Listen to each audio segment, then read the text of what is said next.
The link, though, right, Rick?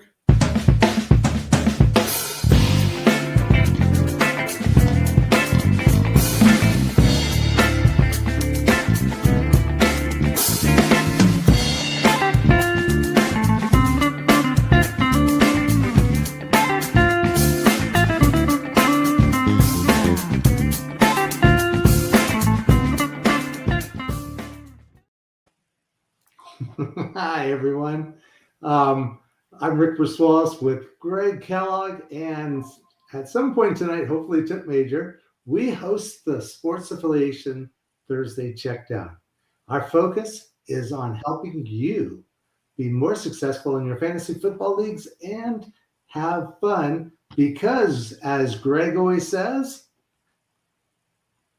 if it's not fun, why do it? Why do it? And we do have him here. And give me the right link next time. Well, I went to the link and I was like, it's ended. I was like, what's going on? I thought I'd found a way to get you and Rick off the show, and Rick figured it out, and then he shared it with you. You diabolical super genius, you.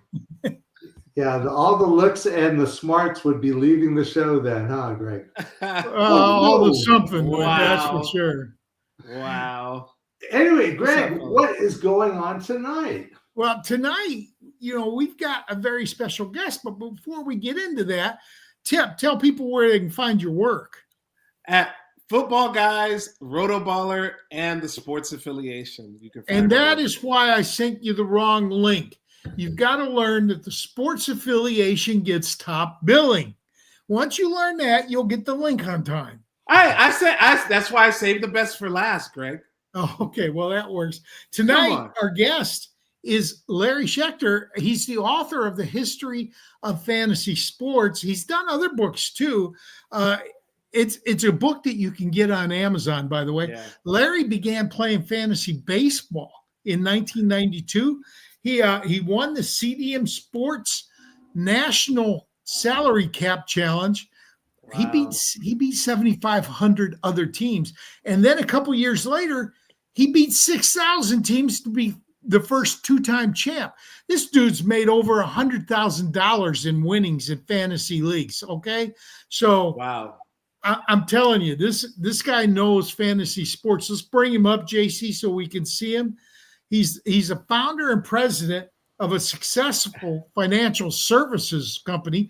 But when you're making that kind of money playing fantasy sports, I don't know why you got to do anything else. He was also a stand-up comedian for years. Oh. So, how you doing, Larry? I'm good. How are you? Larry's doing great. Look at the collar. He's got the Saturday Night Fever John Travolta collar thing going on. Larry's doing great. Well, I love his curtain in the background that matches my shirt. Right, I planned it that way. Larry, see what I have to deal with every week. Hey, Larry, my wife asked what you were wearing tonight, and I planned it all out. I was surprised, Larry, to find that the History of Fantasy Sports was not the only book you've ever written. And by the way, folks, that's the book. You can get it at Amazon. And he does occasionally interview. He does sign the books for people. If you go to the expo and he's there, he will always sign it. He's a great guy. But Larry, are you working on another book now? What are you doing now? I am still promoting this book. That I'll be working on promoting this book indefinitely, because this is something that has it's never been done before. No one has ever written the history of fantasy sports. Nobody knows how this all happened. Even people who've been in the industry their whole lives don't know most of what's in the book. So this is kind of it. I think this is my contribution to the fantasy community. Hey, hi, Larry, and it's a real pleasure meeting you. And I'm an aspiring writer myself, and so I'm just impressed whenever I hear or talk to someone who's actually gotten something published. So I know others are probably curious as well. How much research did you have to do before putting this book together? And then also, how long of it did it take you to do the actual writing? Well, I thought it was something I could knock out in a few months, and I was crazy wrong. It took 18 months of pretty much full-time work, researching, interviewing dozens and dozens of people, and writing. So it was a lot more work than I ever imagined it would be. And I could have kept going for another 18 months, but, I had to keep it practical. The book's like 300 pages plus the bibliography. Yeah, when I'm doing technology reports, I do a lot of, that's part of my job outside of fantasy football. I often find myself saying, oh, I could just add this one little, and all of a sudden it's just like 400 pages long, and it really needed to be 4. So, keeping it tight, concise, and, knowing when to push the publish and send to the publisher button is really important. Yeah. Hey, thanks, Rick. So, Larry, in your own words, how could you describe fantasy sports to the financial services world and the stand-up comedian world? I don't think there's really much comparison, although, that's all quite different. Although I would say one thing that I think they have in common, at least for me and what made me successful, is attention to detail. Nice. In all three things, there's attention to detail. Like in stand-up comedy, I don't know if anybody would even think what that might mean for stand-up comedy to say attention to detail. I'll give you an example. It's like when you're writing a joke, ideally have your setup be as short as possible. If you can do your setup in 20 words instead of 28 words, it's much better. So I would look at that when I was writing jokes. And also your punchline should be like the last word out of your mouth. You don't say the punchline and then say 3 or 4 more words and cover the punchline. You say the punchline and people laugh. And some people kind of do the opposite on the setup. Some people, what you're trying to do in stand-up comedy, you're trying to get an act that's as long as possible. If you're just hosting a show or doing a guest spot, you might have 5 minutes. Then if you're trying to build up to like a feature act, you got to do 30 minutes. So sometimes you can see people, they don't really have 30 minutes of material. Maybe they have 20 minutes. So they're spending a lot of time saying irrelevant things or having long setups that are not necessary. And, they get their 30 minutes, but the quality is not very good. Yeah, that's awesome. Delivery is always important, but to me, I want to know about the process for writing. Now, I know that you were asked about how long it took you to write, but explain the process. How much research do you do before you even put a pen to paper? And are you continually researching while you're writing too? For me, when I wrote articles, now these are a lot smaller than what you wrote. I'm talking 100 words, not 100 pages.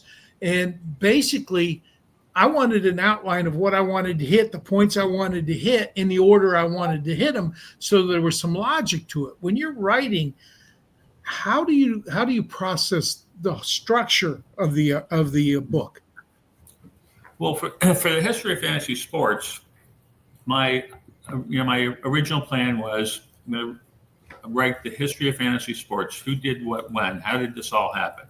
How did we go from ideas people had for games years ago to where we are now with this multi-billion-dollar industry with millions and millions of people playing fantasy sports all over the world, everything from fantasy football and fantasy baseball to fantasy wakeboarding, fantasy Iditarod.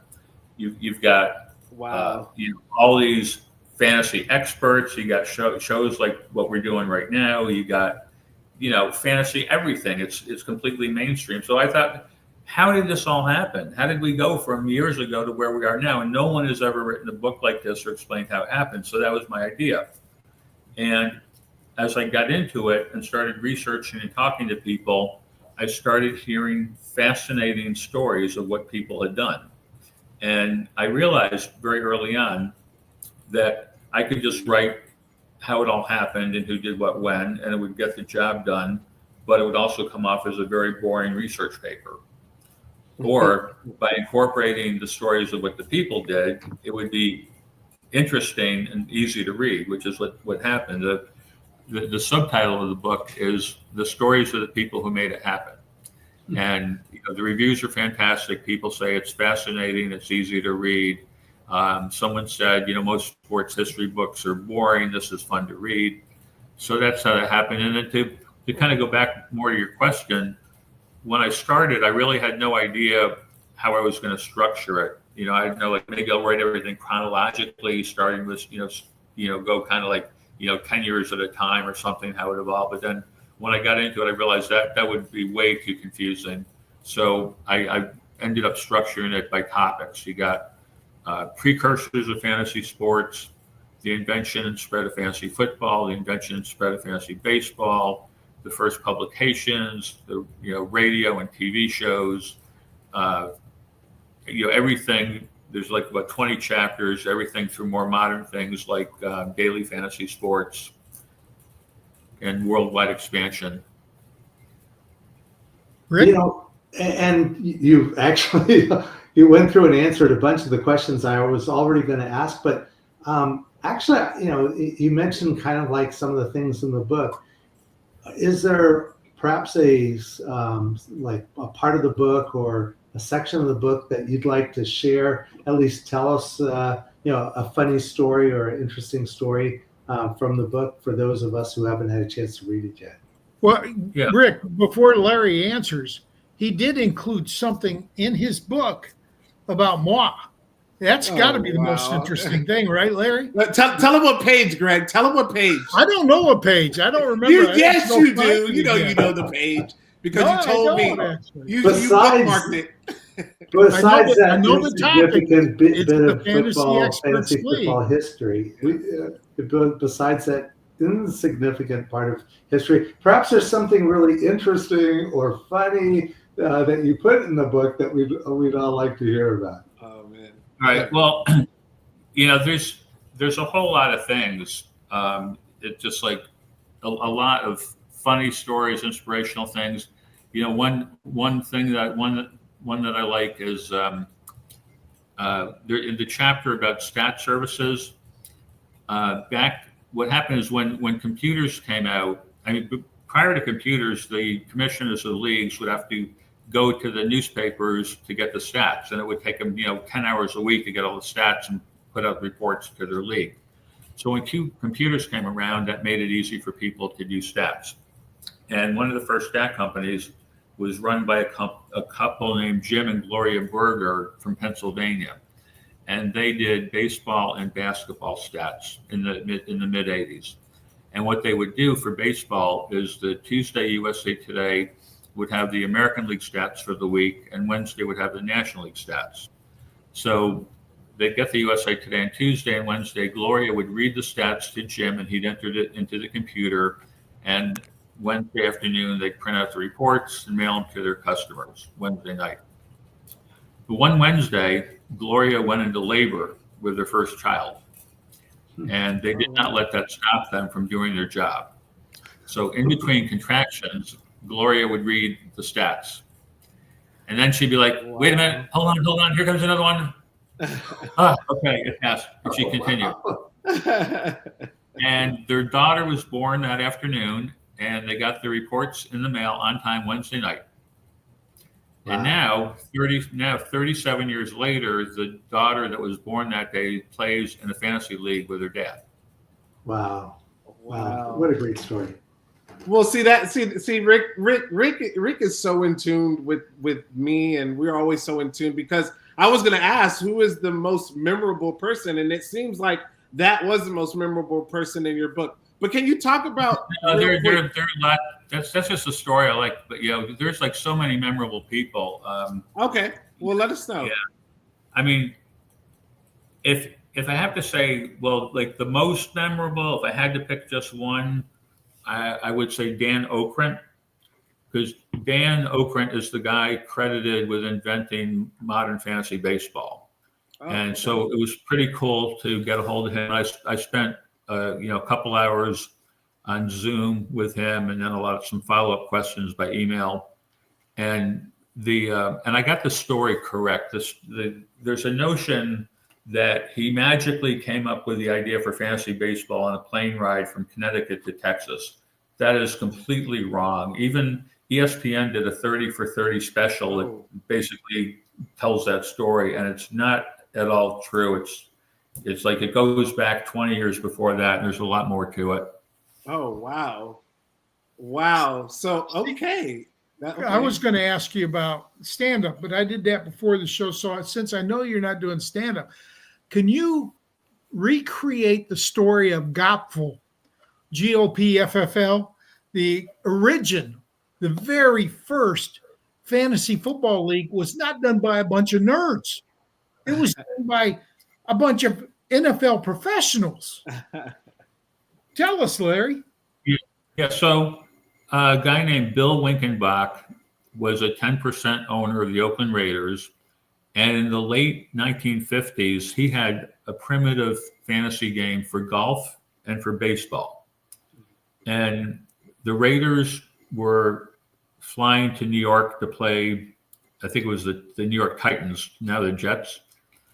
And on the flight from Oakland to New York, Winkenbach was talking to a couple of other guys, Scotty Sterling and another guy, which I can't remember off the top of my head. And he told them about his games for baseball and golf. And they're like, geez, we should do that for football.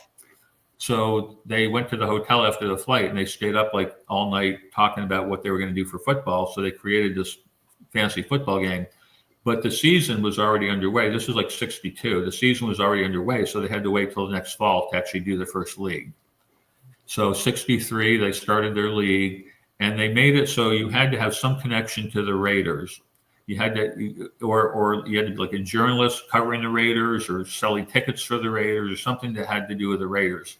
So it was just a small group of people who started this league. And when they started doing it, they'd be going to the Raiders games.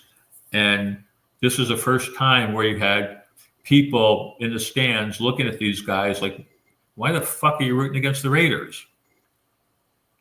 You're rooting for this running back on the other team. What the hell is that about?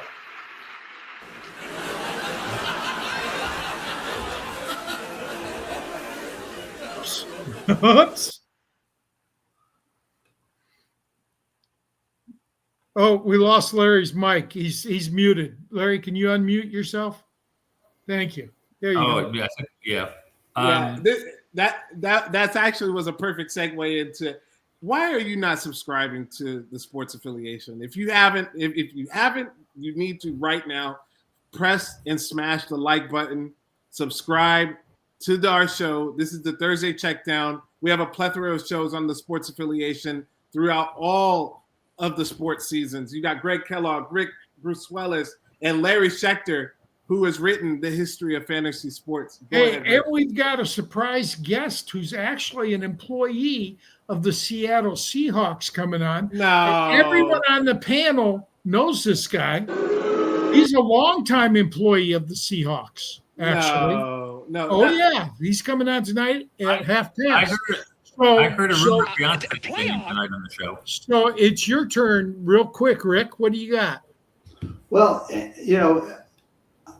and you mentioned that you aren't doing comedy anymore, but actually, I'm kind of curious if you were to do something like that. As you could tell by the people in this panel, there are a lot of characters that would be kind of funny to either write about or to do a show about or a comedy act about. I'm just kind of curious, if you'd ever given some thought to, including stuff about sports or stuff, especially about fantasy football, in some sort of a comedy routine. Do you think that would make it? I know there's a TV show about fantasy sports. The League, isn't it? Isn't that the what League? Yeah. Good show. Real good show. It was never really part of my comedy. I mean, there might have been some, a couple of things here or there, but I was kind of all over the place with my comedy. Tip? So, sorry, here we go. And how many leagues? So how many leagues have you? How many leagues have you been? Have you won a championship in the last 3 years? I want winners. The last 3 years? Yeah. I don't know. I think a few football and a couple of baseball. Okay. But actually, I had to take a year off of football. I was so busy finishing the book and then promoting it. I actually didn't play full season fantasy football for the first time in like years and years. So since I had to take a year off, you said the last 3 years. Since I had to take a year off, I'll go back one more year, and I won 2 championships that year. Okay. Well, I won my local league this year, and as you can see by the shiny ring, that was what the winner was supposed to get. And I think, Tip, were you in that league with me this year? What, the Elgin one? Yeah. Yeah, the Elgin I one. was. Yeah. Elgin, yeah. You didn't win. No, I didn't win. But Okay, but I beat your asses before, so that's okay. Yeah, Did you had. the league get you that ring, Greg, or did you get yourself? Pardon me? Did the league give you that the, ring? No, I bought the ring. I don't charge people to get into my league. So since there's no money involved, I bought a ring for the championship for this one and my Beat a Hall of Famer league. I did not win the one for Beat a Hall of Famer. So I did win the one for Elgin, though. Those two leagues I just mentioned back in 22, I won a couple of fantasy football leagues. And I thought I'd buy myself a trophy because you don't get trophies or rings. So I thought this time I'd buy myself a trophy. And on Amazon, when I ordered it, it looked really good. And when I got it, it was like 3 inches tall. I thought it was like a big trophy. I thought it was like a big trophy. It's like 3 inches tall. Yeah, you got to read the fine print, my friend. You got to read the fine print. Exactly. So I got to wonder, I love the expo. I met you at the expo. Are you going to be at the expo this year signing books for people? No, you didn't meet me at the expo. I haven't been to the expo. Oh, well, are you going this year? No, Greg, I know what Greg is referencing because he actually was showing everybody your book, Larry, at the expo. Yeah. I must have ordered the book from you because I know you autographed it. Yeah, I mailed it to you, I think, didn't I? Yeah, I think that's what it is. And I took it to the expo with me. You need to go set up a table at the expo and sell your book off the table. Well, I couldn't wait till the expo. I just ordered it and I've got it on the Kindle version on my phone. So, I was going to say you could bring it to the expo and I'll autograph it, but not if it's Kindle. Well, so you are coming to the expo this year? I may. What are the dates? You know the dates? 24th and the 26th of July, I believe. But if you go to ffexpo.com, it'll tell you. There's a good chance I'm going to go this year. Well, I will introduce you to everybody you want to meet while you're there.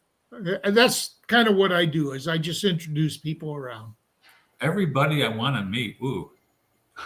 Well, anybody that's there because I've been doing this. Anybody that's there. Oh, that's different. I mean, I was thinking, I don't know, some very famous people, but they're probably not going to be there. Enlighten us. Let us know who are some of those famous people. The supermodels I was thinking of, I don't think they're going to be at this expo. Well, I don't know. Kelly Singh goes. She's a supermodel. Tootsie Pop goes. She's a supermodel because they play football. That makes them look a lot better to me. Rick, what do you got? Actually, it's more, he kind of talked a little bit about the process, but what advice would you give to someone who's thinking about or interested in writing a book, on sports or any topic? What advice would you give? It's got to be something that you really want to do. And it's probably going to be a lot of work. And I don't know. Just you gotta have some writing ability. obviously, and you got to have a good topic that's going to interest people. Great. I mean, my writing ability is good enough to write a book about, the history of fantasy sports. But if I tried to write like a fiction novel or something, my writing ability is not nearly good enough to do something like a fiction novel or something like that. Okay. Well, I got to ask you, because I thought that Rick was going to ask you this question. Do you know what the Scott Fishbowl is? Have you heard of it? It's in the book. There's in the book, one of the chapters in the book is about experts leagues. So you got the two main baseball experts leagues, USA Today Labor League, you got Tout Wars, and then I got the FanX football is in there, and also Scott Fishbowl is in there, and Justin Mason's Great Fantasy Baseball Invitational. Well, there's a lot more now with the FFPC and all these championships that are big money leagues. But Scott Fishbowl, have you participated in that? Would you like to? Yeah. Well, no, I have not. I would like to. I will send a word to Scott for you. And if you do go to the expo, Scott is always there. I will personally introduce you to Scott. All right. Okay. Yeah. No, I've talked to Scott. I think you'd rather see a supermodel there, Greg, than Scott. I mean, hey, Scott's cool too. Scott's okay. Hey guys, we do have our special guest here. Who is this special guest now?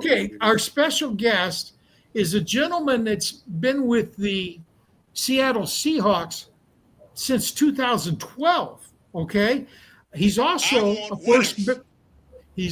a first ballot Hall of Fame fantasy guy. What? He went into the Fantasy Hall of Fame with me, and I know you know him, Tip. It's Mr. Scott Engel, who is with us right now. And what we're going to do is we're going to turn around. King, what's up? It's going to be the interviewee is going to become the interviewer, because I'm going to let Larry ask the very first question of Scott. And we didn't provide Scott with a question from you, Larry. So whatever you want to ask him, you can ask him. Before Larry goes ahead, I just want to thank everybody for having me. Great to see all of you. Larry's book is fantastic. I am very. Well, why don't you ask Larry a question, then we'll let him return the favor. I'm very humbled to be. He was about to say how it's fantastic. Let me finish his thought. Go ahead, Scott. Larry, in your book, you go so much into the origins of fantasy sports, and one which I really enjoyed is, you talking about Stratomatic and board games, and going back even further to the 60s, All-Star Baseball with the Spinners, things like that, forerunners of fantasy sports. I always thought that was great how you covered it. So what's your question? Yeah. I want him to talk about, more about, not really a question, but more of a discussion point.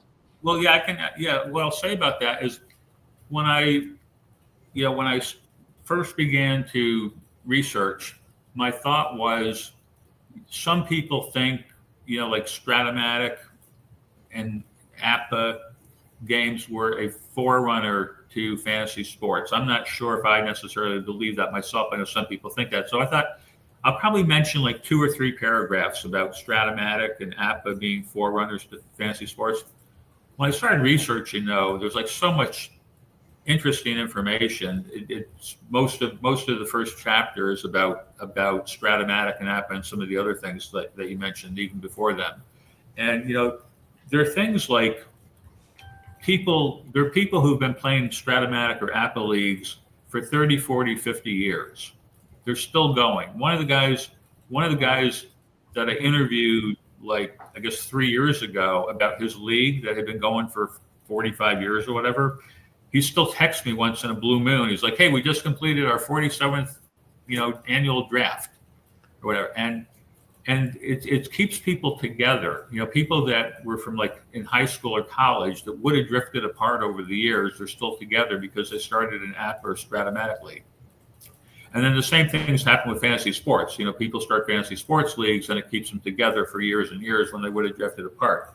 And there's a great story in the book about one of these leagues that was going on for years and years. There's a guy named Randy Walker, and he was in this APA, I think it's APA baseball. It's in the book.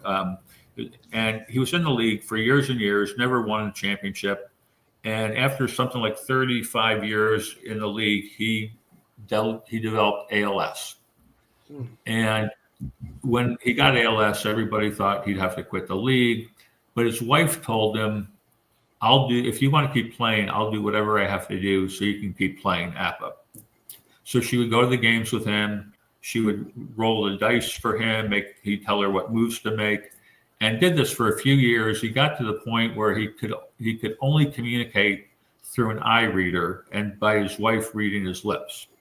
Wow. And in that condition, his team came from 2 runs behind in the 7th inning, in the 7th game of the World Series, extra innings, 2 runs behind, and he came from behind, won his first championship after 39 years in the league. Oh, wow. I tell you. Yeah, there are a lot of great stories in that book, you know, just like that. Very, very fascinating. In fact, there's this one story I'll share because you talk about these guys in your book, and I should have given you this story for your book. If you're going to make a revised edition, let me know, because Lenny Melnick and Erwin Zwillig were like the first prominent broadcasters to like ever be on a major platform with fantasy baseball. They were on the weekly highlight show, This Week in Baseball. And the League of Alternative Baseball Reality, created by John Hunt, was one of the original fantasy baseball leagues. So in 1998, I'm at the labor draft with Erwin Zwillig, who is a wonderful, sweet guy. But Lenny can't be there because his wife is having a baby at the time. So can you guys hear me? Yeah, we can hear you. Your video's frozen, but your audio's coming through perfect. So it's called Labor, the League of Alternative Baseball Reality, and throughout the day, like Erwin's on the phone telling Lenny, "Don't go into labor during labor. Don't go into labor during labor." You know, Scott, you had mentioned, and it's in the book, but I had a copy of the game, one of the games, and I think it was Mel Allen's All-Star Baseball was the version that I got when I was a kid. And remember the discs that you would then put on the spinner and spin away. And depending on the hitter, if it was a home run hitter, the home run part of the disc would be larger. Like I remember having Vic Wertz on my team. And Vic Wertz, probably his home run slice was like that thin, but his single slice was just enormous. And so always had him as my leadoff hitter just to get in front of the guys that could bring them in. But that was such a fun game. Yeah, it was made by Cadico. Right. When I was a little kid, my dad and I used to play it and, spin it. It had a pop-up background of Wrigley Field. Uh-huh. Yeah. Oh, wow. See, now, when I was a kid, my brother and I played an entire league, an entire season, and kept the stats. Stratomatic football, which had a set of offensive cards, a set of special teams cards, a set of defensive cards, and you'd pull this little spring-loaded thing that would come down and bounce back and forth, and where it settled, you would read across the side to see what the play did. We were so nerdy that we kept the actual stats. Now, we didn't have players, but we would say, okay, so rushing yards, passing yards, things like that. I tell you what, kids today have no idea how much fun that stuff was. Stratomatic football was amazing. I started with the basketball. Well, I started with baseball, then I moved into basketball and started a league in my neighborhood in Queens, New York. And then I went to football, and the football taught me a lot about the game because on the Stratomatic board, you can move your defenders around. So if you moved your linebackers in, if the other owner was deft enough, he would throw to a running back or a tight end within that zone. Said that was great. Did anyone ever get their electric football game ever to work correctly? Though? I mean, I can remember those guys just ziggling around the field in no strategy or no direction, and then the quarterback would fling this little felt football, and usually it would go like 3 tables over. You know? Hey, Larry, I know Ron Hopkins was much better. I know we're going to talk some football. Larry ask Scott a question. Yeah, let's let Larry ask a question, and then I do have a question for Larry though. Okay. Go ahead. All right. So, my question for Scott is: so first of all, Greg said that you worked for the Seahawks for several years, and you're in the He's breaking up for me. Anybody else? FS. Larry's breaking up. Writers Association Hall of Fame. But he's not doing your resume justice. So anybody what know about You're cutting in and out a little bit, Larry. Yeah, Larry, I can't understand your question. Sorry. Yeah. Well, I'm breaking Larry, up. if you want to, if you want to step out, yes, if you want to step out and step back in, that sometimes frees it up. So Iggy or JC, I think Iggy's Iggy and JC, my brothers. Yeah, if you can tell Larry what you're doing and bump him, and then let him come back in, we'll get to the question. But in the meantime, Rick, you have a question for. We want to get the inside scoop from Scott. So go ahead. Well, fortunately, Scott, because as someone who's a big fan on the defensive side, I had been worried that the Seattle Seahawks great safety, rookie safety, but then I heard he was going to be playing, and so I'm a little less worried about that. I'm just kind of curious. What players or what are you looking for in this game? Putting your Seattle Seahawk bias maybe aside a bit, what are the things that you're looking for in the Super Bowl this Sunday? Well, Tip knows this. I always put my bias aside when I appear as a guest, an analyst, or a host. I mean, I'm dressed in although he has but what I say is going to be different. It's going to be objective. Now, I've written fantasy football for the Seahawks website since 2012. I'm also involved in the Super Bowl coverage as well. Also, of course, you can also find my work at Rotoball, and I'm doing sports betting articles for the Super Bowl on Oregon Live, Michigan Live, and NewJersey.com.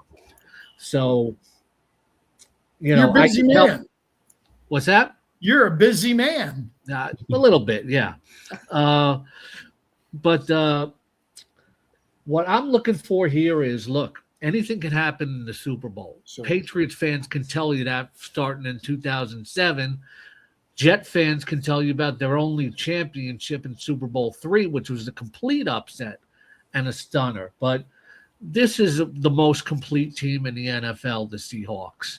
They're a rung up from anybody that, as a complete team, that the Patriots have faced in the playoffs. And I just believe, the better team is going to win. What I'm looking for is, you got two very good defenses, but Seattle has the best offense that the Patriots have faced other than the Buffalo Bills this year. So that's what I'm looking for. But then, I'd like to help the users with their wagering. So I will tell you, I have 3 more long shot Super Bowl MVPs that are going to be published tomorrow on Oregon Live, and I'm going to give you a preview. Oh, wow. DraftKings odds, okay? Plus 370, I think. Super Bowl MVP Rashid Shaheed. Now, I do. Rashid Shaheed, wide receiver and kick returner. Kick returner, Yes. Return to kickoff return in the divisional round for a touchdown, and against the Rams, big late season punt return for a touchdown. Also can be dangerous for a receiver and on a jet sweep. That's my favorite. My second, plus 750, middle linebacker Ernest Jones. Yeah, Jones is the crux. How Unsung often crux. does a defensive player get MVP of the Super Bowl? Didn't Malcolm Smith, Malcolm Super Bowl Smith. 48 for the Seahawks. Yeah. Okay. My third, now everybody loves Anamori, but you cannot forget about Devin Witherspoon. Yeah. When Anamori's a good hitter, he sets a tone, but if you're gonna look for somebody to pick off a pass and take it to the house, or pick up a fumble return and take it to the house, Devin Witherspoon, Super Bowl 60 MVP odds plus 900 on DraftKings. Nice. All right, so that's three people you can put $1 down on and come away with some money then. Wow. Larry's back with us. Yeah, go ahead, Larry. Larry's back with us. Larry, what was your question for Scott? Well, now in Florida, you're not allowed to bet on DraftKings, so I might have to travel to another state so I can get that dollar down on Devin Witherspoon. So my question for Scott is, now Greg introduced you as working for the Seahawks for several years, and he also mentioned you're in the Fantasy Sports Writers Association Hall of Fame as a writer, but that doesn't do your resume justice, because anybody who doesn't know you, you go back to the 1990s. You started working for CBS Sportsline, one of the first fantasy, companies, or you're probably one of the first fantasy writers ever. And among other things, correct me if I'm wrong, but I think if I remember correctly, you hired Michael Fabiano and Tristan Cockcroft to work for Sportsline back then. And after several years of Sportsline, you went on to ESPN, and then you've been on SiriusXM Radio hosting a show for several years. So my question is, just tell everybody a little bit about your amazing career. And by the way, you are mentioned, as you know, you're mentioned in my book a couple of times. Thank you, Larry. Thanks for all those kind words. I'll give you the short version. I still live in Queens, New York. I grew up as a big Mets fan, living near Shea Stadium. And it's due to my dad, the late, great Bernard Engel, that I became such a big sports fan. How my career started, though, is I became a fanatical Knicks fan when I was in high school in the 1980s. And somebody told me they have free Knicks tickets in the library. And I ran down there. And that, much to my dismay, I found out from the faculty advisor of the school newspaper that you had to write an article in order to get the tickets. It was like media credentials. So I said, all right, I'll write it. So I got to go to a Knicks preseason press conference in the game, and then boom, my first ever article, I won the New York Knicks High School Sports Writers Award. I said, nice. I got something here, because I grew up always reading sports magazines and stuff like that. And then I went to college, LaGuardia Community College, and then Long Island University in Brooklyn. And I got a journalism degree and, was working for like local paper, stuff like that. 1996, I moved to Florida, and I saw an advertisement for Sportsline, and I just sent my resume in cold. And, they brought me in first to do what they called Football Live back in the day, where I would have to input every play. It's kind of like the original Game Center. And then in the beginning of 1997, Rick Wolf pulled me over from the newsroom, and he said, you're going to work half the day in fantasy. You're going to work half the day in Vegas Insider. If you do good after 6 months, you pick. If you don't, we're going to pick you. You're going to be gone. And I became the first ever fantasy writer and editor for Sportsline USA, which later became CBS Sportsline.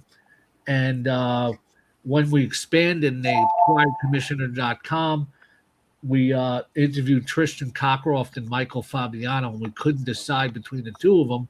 So we hired both of them, and also David Ganos, who's a fantasy sports writers Hall of Famer, was on the staff. We had Dan Dobish, who's still writing for like Roto World. We had an all-star team, quite an all-star team of content providers at Sportsline.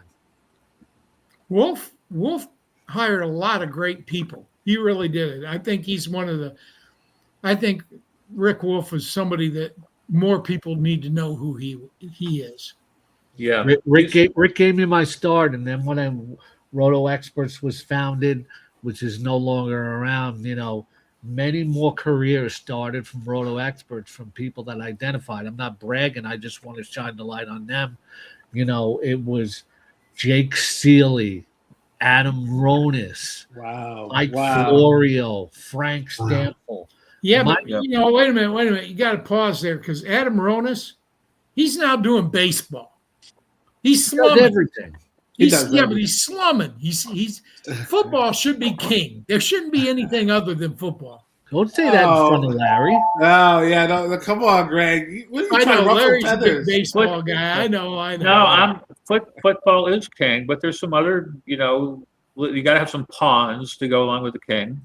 Yeah, but see, go. I gave up on baseball after they canceled the World Series. That's when I gave up on baseball. Yeah.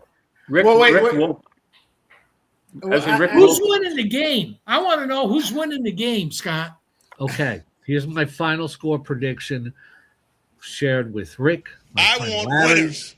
My good friend Greg, and my favorite person who I've never met in person, Tip Major. Well, you're going to meet him this year. First half, and the Seahawks are going to pull away in the second half. That's inexcusable. Seahawks 38, Patriots 17. Yeah, I got the Seahawks winning big too. Well, one thing. Here's a question for you, King, because you've been talking to Seahawks, but who is? Because I know you study both sides. Who is an X factor? Not Drake May, an X factor that's on the Patriots team that could wreak havoc on the Seahawks. Who's that one guy? Hunter Henry is somebody to watch. I talked about on Mass Live. Yeah. All these are under Advanced Local, and I write for several sites under them, sports betting, which I appreciate. I talked about how the Seahawks during the season were among the worst ranking teams in terms of yardage and receptions allowed to opposing tight ends.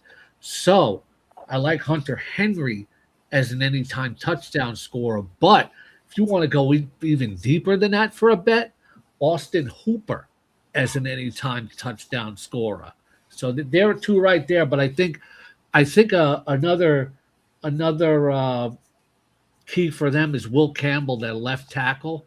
Yeah, he was a turnstile in the AFC Championship, and now he's going to be tasked with defending DeMarcus Lawrence. Yeah, I see it a little differently. I do see a Seattle's blowout, but I think it starts from start to finish. I think it starts because they come out so fast, and if it's like Super Bowl 48, I got no problem with it. I think it's gonna be pretty much bloodshed. That's what I'm looking at right now. The problem with that tip is I think so too, and I'm always wrong. I'm always wrong. Predict the other way, please. Thank you. Maybe I need to change my opinion then. Hold on. And if we're all thinking that Seattle wins, and Seattle also is my pick, but what would have to happen for the Patriots to win in the Super Bowl? Well, look, like I said, we've seen stunners throughout football history. You can't assume anything. For the Patriots to win this game, a lot of people are saying, well, they got to get pressure on Darnold, and then Darnold will throw his interceptions like he usually does. The thing with Darnold, though, is that he stopped doing that the last few weeks. When there was pressure on him, he used to try to force a play and make a turnover. That resulted in 2 of the Seahawks' 3 losses this year. But now he's taking sacks. He's throwing the ball away. But I really feel like New England's defense, like the matchup of Milton Williams against right guard Anthony Bradford, is something they got to take advantage of, because Williams is just such a tremendous defensive lineman. They're so strong in the middle that even if Darnold's not making those mistakes, if they can crush the pocket and limit the run, they'll have a puncher's chance to win the game. So you say New England's strong in the middle. I was going to ask you about a player or two who are outside the traditional superstars, but you kind of answered that earlier with your 3 players to pick. Instead, tell me, what do you expect from Kenny Walker in this game? I think what Walker's doing, he's had 100-plus scrimmage yards in 4 of his last 5 games, including the playoffs. I don't expect a ton of rushing production. I wouldn't take over 75 yards on a prop bet, but what's going to happen is the Seahawks, even if they're not running the ball effectively, will continue to hand it off because they want to set up the play action pass for Sam Darnold. But they could get the ball to Walker in space. In 2 of his last 3 games in the regular season, he had receptions of 35-plus yards and longer. And in both playoff games, long receptions of 15 yards. Also, I like Kenneth Walker. Right now, my favorite props for him are posted on Michigan Live because, he was a Spartan. And I like Walker, longest reception at plus 15 or over. Oh, I like that. It. Is a good bet. I like it. And, now, and you mentioned that he's a Spartan. I know it's not my turn. I'm going to step out of line here. A lot of people don't realize that. I do know that because I grew up in Michigan, and my mom got her master's degree from Michigan State. So I'm very aware of Kenny Walker's. What do you expect from Walker next year? Oh, that's a good question, Greg. Well, he's a free agent, so that's kind of uncertain. What the Seahawks did this year was they kept him healthy. Yes. Because he's had injuries in the past year, and, using him in Charbonnet preserved him. So now he's the feature back. But the way he's playing down the stretch, he might be a highly sought-after free agent, and there's really no way to predict how these things are going to go. Yeah, it could be a bunch of moving pieces. But one piece that we don't know about that could stay, retire, right off to the sunset with the second championship is Cooper Kupp. Can you talk about, King, how important Cooper Kupp has been not only in this playoffs, but all season long in that wide receiver room, into JSN's, ascension into, number 1 wide receiver? As a coach too, because he's been coaching those kids. It's beautiful. He's like exactly what Greg just said. He's like a player coach. Like fantasy, you really don't draft Cooper Kupp anymore. But, and I'll give you a baseball comparison. Larry can appreciate this. There are guys like Alex Cora. He became a manager because he was the leader in the clubhouse. Yeah. Guys you've never suspected. Fans are like, why are they on the team? Like, why is Wes Helms on the Marlins, or something like that. Or I'm trying to remember the guy's name, the relief pitcher for the Phillies, Tommy something. What is it, Larry? I can't remember his last name. He was like a journeyman relief pitcher for the Phillies. I don't know. Okay. I'll think of it. But anyway, these type of guys are clubhouse leaders, even though they're not the top players on the field. But Cooper Kupp is both a former Super Bowl MVP and still a very respected player. Jackson Smith and Jigga has had incredible mentors. First Tyler Lockett, and now Cooper Kupp. But you can still rely on Kupp to catch an important first down, or as we saw against the Rams, maybe an important touchdown, and then all the Seahawk fans go, Coop. Hey, Scott, you'd mentioned Hunter Henry as a player to look at on the Patriots side, but I always like to look at tight ends as possible difference makers. And between A.J. Barner and Michigan Elijah Arroyo, which of those would be more apt, not to place a bet because betting might not be legal in every state. But if you were interested in a difference maker, which of those two would you be looking for? Yeah. By the way, the relief pitcher I meant was Tommy Hunter. Okay. So, yeah. Larry knows who he is. Leave it to King to find. See, King is just a wealth of knowledge. So anyway, I like that you mentioned Arroyo because he was drafted as a size speed target, but injuries really kind of ruined his rookie season. I like Elijah Arroyo as an anytime touchdown bet. Nice. Also with Barner, there's going to be a lot of attention on JSN. There's going to be a lot of respect for Cooper Kupp. When the Seahawks run 12 and 13 personnel, Barner is very trustworthy. I like Barner. If you're feeling gutsy, and I always am, A.J. Barner, first touchdown scorer. Nice. Ooh, first touchdown scorer. That's nice. Yeah. Yeah. My Scott Fishbowl playoff league team appreciates that. Yeah. Hey, listen, we were trying to get Larry to write a screenplay. And I want to know, if Larry were to write a screenplay, do you want a cameo or do you want a starring role? Scott, that's to you. Oh, to me. Do I want a starring role? I'm very self-centered. I think I would want a starring role. And yeah, but what he didn't tell you though is it's going to be a porno. It's going to be. He didn't tell you I'm writing a porno. Not that kind of fantasy. No. But Tip made a Saturday Night Fever reference. Maybe I can film me walking down the street. Larry, Tip, can you dig it?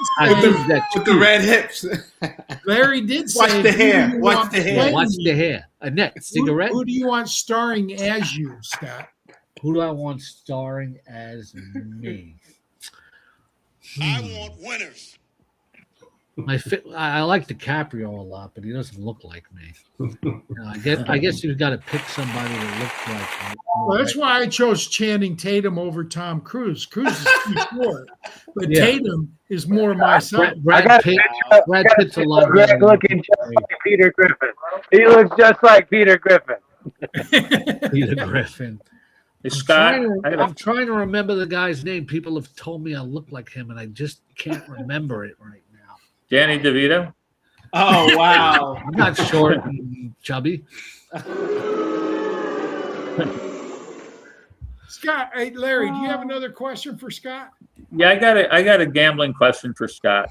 Scott, as a many years Seattle Seahawks expert, what's your recommended bet for the over/under on this length of the national anthem? You know what? I haven't researched that, Larry, but I have wrote about that in the past. I think you could research how long it's been, and it might have never. I think the barrier number is like a minute and a half, whether to go over or under. I don't know. Hey, speaking of intermissions, there's going to be 2 halftime shows, one by TPUSA and one by somebody that doesn't care that much for the ICE people. Now, we stay away from politics here, but and yet you're walking right in. Oh, no, I'm not going into the political argument. I just want to know if anybody on the panel is going to watch the alternative show. I am, not because of the politics, just because I think they're going to have better artists. Well, I'll say this. I'll say this. I don't care who plays the halftime suit. I don't care who plays the pregame. The Seahawks are in the Super Bowl. I don't go to Super Bowl parties so people talk during the game and they get quiet during the commercials. I don't care about halftime. Halftime, I'm just, maybe going to get a few wings, eat some pizza, but I'm all tuned into the game. By the way, I found your answer for who should play me in a movie. Stanley Tucci. Oh. Yeah, I can see that. Yeah. I can see that. Yeah, I can see that. Well, who should play Tip? Play to win the game. We should play Tip. Yeah, and don't say Denzel because no. No, that's lazy. Come on. Wow. Yeah. Better be Larry? nice. I don't know. I'm thinking You Bill guys Cosby. Thinking about that. I'll have Bill an answer in a minute. Cosby. I don't eat Jello pudding pops. Jello. I don't know. No, we don't I want know. to. We don't want to go I there. think on the halftime show, you do have the option of watching one and recording the other and seeing it later. Well, I'm just watching Bad Bunny, guys, because I like Bad Bunny, so I'm excited about it. So I'm going to avoid honestly, the topic altogether. I think halftime is going to be better than the game. To be honest with you, because I think the game's going to be really one-sided. So. Yeah, I actually would prefer to go into a more controversial subject. What food are we going to be eating? So wings on this household. Pizza. I'm thinking tacos, man. I'm thinking we're going to do a little taco bar. I'm going to break my diet and have pizza. Pizza and wings. Pizza and wings. I love it. King's Pizza and Wings. See? You said Florida, right? Yeah. I'm on my way. Hey, guys, we got to end. We're over an hour already, but I come want on, to man. really Too thank much Larry. fun. Thank you for coming on, sharing your knowledge. Please get to the expo. I will introduce you to everybody there. Scott, I think Tip's coming to the expo this year, so I'll be able to introduce I'm you going to there. try to come, and I think Tip should be played by 50 Cent. Okay, there you go. I'll take How it. about Mr. T? I pity the fool. No, King doesn't. No, King can. Go ahead, King. You want me to do my Mr. T? Yeah. Clubber Lane. What is your prediction for the fight? Prediction? You're supposed to say yes, prediction. Yes. Yes, prediction. Pain. Hey, fool, you ready for another beating? You should have never came back. when he ultimately got Rocky was when he said, "Hey woman, Yeah. whenever you're Hey, ready woman. to get rid of real Hey, man." woman.